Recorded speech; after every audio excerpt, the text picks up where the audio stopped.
Victoria Goldfields. It also has exploration licenses granted for several other gold assets in Australia, along with a recently formalised 25% stake in a gold asset in the Philippines.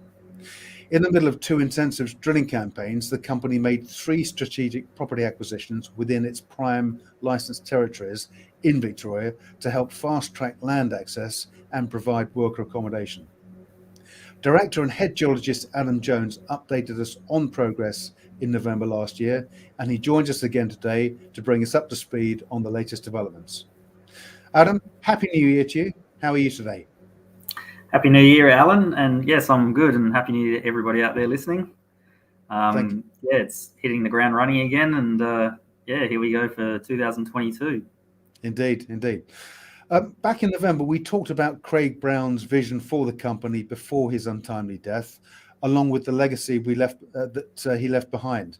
A few weeks after we spoke, ECR announced it had received approval for license EL 6907, which of course is strategically placed between the historical Ballarat Eastern Arena goldfield and the current Creswick exploration license area. And this is something Craig always viewed as a key step in developing Creswick.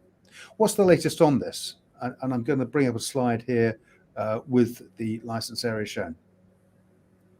Yes, so EL 6907, which is, as you can see on the slide there, on the left-hand side, is located just north of the main city of Ballarat, which is known for its historic gold mining activity and currently still has an active gold mine operating there.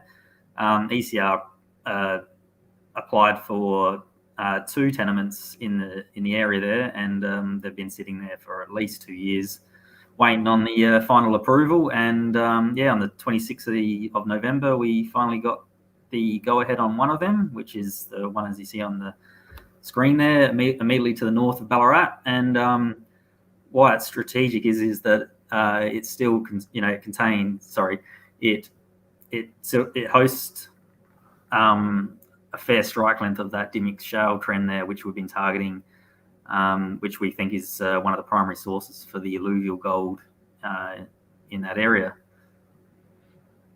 Okay. And we spoke previously about the mineral chutes the drill team had discovered at Creswick. Would you expect to find similar geological anomalies in this new license area and, of course, across the Dimmick's main shale?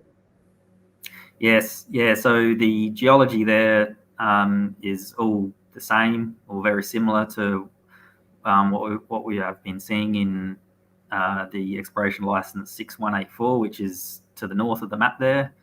It's all the same geology. We expect the same type of mineralization there, and that is coarse nuggety gold, sporadic and spotty, but in high grade shoots. So one of our main focuses will be to do some more soil sampling testing, rock chip sampling, and just to try and define where these shoots come near the surface.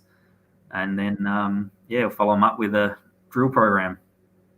Okay. And of course, that announcement also included a new license area within the Tambo region. I understand you've done some work on Tambo recently, Adam. Can you tell us about Tambo and the progress you've made?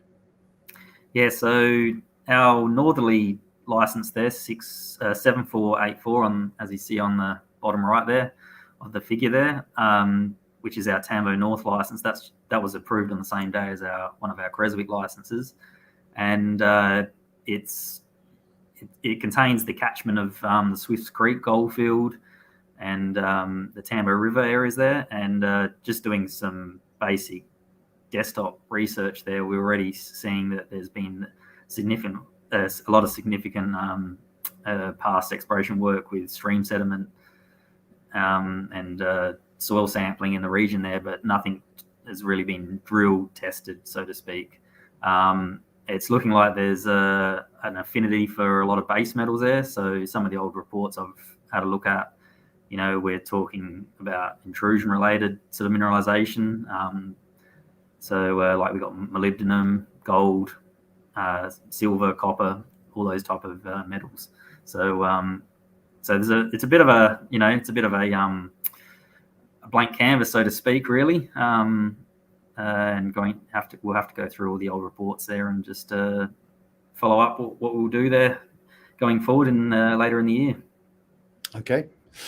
Shortly before Christmas, ECR announced drilling updates on holes BH3, DD10 and DD11 at the Baillieston HR3 prospect.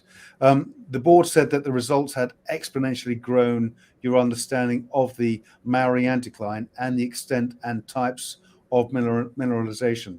Can you talk us through this development? I'm bringing up a slide of the drilling sections. Yeah, so the section you see there is from our first 3 holes we've drilled through the upper part of the Maori anticline. So the Maori anticline itself is just a south plunging, broad, open fold system on the HR3 goldfield there. Earlier in 2020, we identified this fold through some space drilling there. And so it led us to drill in the upper part here, which sort of correlates spatially pretty well with a couple of historic percussion holes done in the 1980s there. So we wanted to just test the theory to see, just to see what's going on there and which way, is the shoots, the high grade shoots, are they associated with this anticline. So as reported there, our first drill hole through there, we've got got a pretty good result there. I think it was 28, broadly about 28 grams a ton there. Right, yeah. A lot of visible stibnite, which is a sulfide of antimony for all the listeners. So it's sort of a key pathfinder when we're in the zone of the gold mineralization. Since then, we've drilled at least 6 more holes actually into this part of the anticline there, by varying by drilling on different azimuths, and mostly just to track this shoot and just see how far it extends, and then just try and see if we can build out a small resource on it. What we've found out though is the what causes these high grade shoots, or what of our understanding at the moment is that where the peak of the Maori anticline is, and where it intersects like a northeast striking structure, which is known as the Hardap Reef, it's sort of created this dilational jog zone there, and so you're getting these sort of dilational quartz and sulfide zones, and so that's essentially what we've drilled through there, and so we're just trying to expand on that and just see how big this dilational zone goes. Okay. And of course, this drilling update was followed a few days later with some further soil sampling results from HR3, which again gave you more information and increased your understanding of the area, and of course revealed that dilational jog model. So I'm going to bring up the slide of the soil sampling. So can you take us through this, and also, of course, the implications for Baillieston and HR3 in light of these developments? Yeah, so we submitted some more soil samples there a month or so ago, and we got the results just before Christmas there, and this is the resulting soil map there. As you can see, we've identified 4 soil anomalies there, A, B, C, and D. The focus is across the central part of the HR3 goldfield, which is known as the Scales Reef, Dan Gender's reef line. But one of the key things that we've potentially identified there is the with the follow-up from the Maori Reef and the Hardap Reef, what we know from BH3, DD 009 and 011, from all that information there, it's we're sort of potentially thinking that there could be a similar dilational zone around anomaly A, as you can see on the map there, and so we're actually currently we've set up the drill rig starting today, and so we'll be breaking ground there in the next day or so, and I'm going to put initially 3 holes into that sort of zone there, just to see if we've got similar geology, and and hopefully we'll get another dilational jog there, and so what that means is that if it is true there's another dilational jog there, then we're starting to unlock the mystery, so to speak, of where all these little high-grade shoots are in the HR3 goldfield. So it's going to really help us target any future drilling. Going forward, after drilling anomaly A, I'll be moving up to around anomaly B and anomaly C there, just to test that out as well. And we'll update the viewers the progress there. Excellent. Okay. There are still, of course, plenty more assay results to come from the Core Shed team. What's the schedule looking like for Q1? So we've just over the Christmas period, it obviously slowed down a little bit, but the lab was still just ticking along. I have received a couple more final assay results for a couple of the drill holes we completed back in December. These are actually results for some of the broad scale drilling I was doing across the goldfield with the contract drill rig. And one of them is actually quite exciting to have a look at, and I'll be working on that in the next week, and interpretation and all that, and we'll update the viewers on that, and and I'll have a looking forward statement, and I'll be following that up. Excellent. So it's looking, it's early days, so to speak, but it's starting to look pretty exciting. We're starting now to, see some common geological features here, and that we can, it's a bit like a, aha, sort of, so to speak, moment. Of course. Okay. ECR also now owns 3 properties, of course, at Baillieston, Creswick, and Sebastian, just up the road from Bendigo. I know property prices have gone through the roof in the area. How do you expect to utilise the properties and land this year? So our main property, which is being used at the moment, which is our Sebastian property, which is about 15 kilometres north of the Core Shed, our base in Bendigo. That's housing all the staff and for accommodation. We store some of the equipment there too. So that's saving a lot of significant costs there. One of the decisions to do that was for the longevity of the project during 2021 and going forward as well. And as you say, because the property prices here in regional Victoria in the last since COVID pretty much has just been skyrocketing. So from an investment point of view, it's you can't really sort of look back on it. It's a positive thing. The other property, which is at Creswick at Springmount, which actually contains some of this Dimmick's main shale trend. We'll probably be doing some work on there sort of later on this year.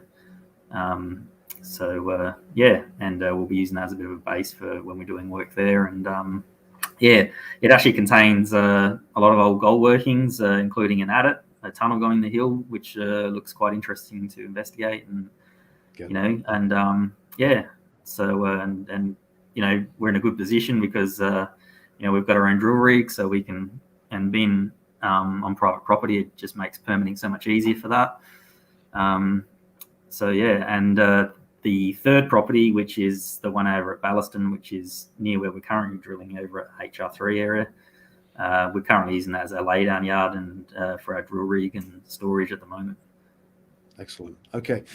Now I know the company are making progress in the search for a new chief executive to replace Craig. In the interim, what other milestones should shareholders be looking for? So we're still currently searching for a COO, going forward this year, we're currently putting together a bit of more of a budget, and now with these new exploration tenements online now, so that's sort of changed a few things around to plan a few sort of grassroots things there and to get some anomalies to follow up. I'll be probably over the next 2 months, I'll be finishing off here in HR3 with the current phase of drilling, drill some of these anomalies, and obviously if we find anything more, we'll just do a few more into it just to keep it going. And then in the meantime, we're actually making preparations to get onto Blue Moon, which is on the same EL as the Ballaston property, which is EL 5433. We've finally made some progress there with access to the landowner there, and so we want to do some first stage pass soil sampling and rock chips, and then follow up with some diamond drilling in there. So so that's exciting. So that's one thing to look forward to in the first couple of quarters this year. And then I'm expecting to then move our operations back down to Creswick, and especially after winter time, because it's not a very good place to be drilling during winter because it's so wet there. Yeah, we'll be moving down there and exploring on the new tenement, and also following up on the current tenement where we've been drilling this year, or the year just gone.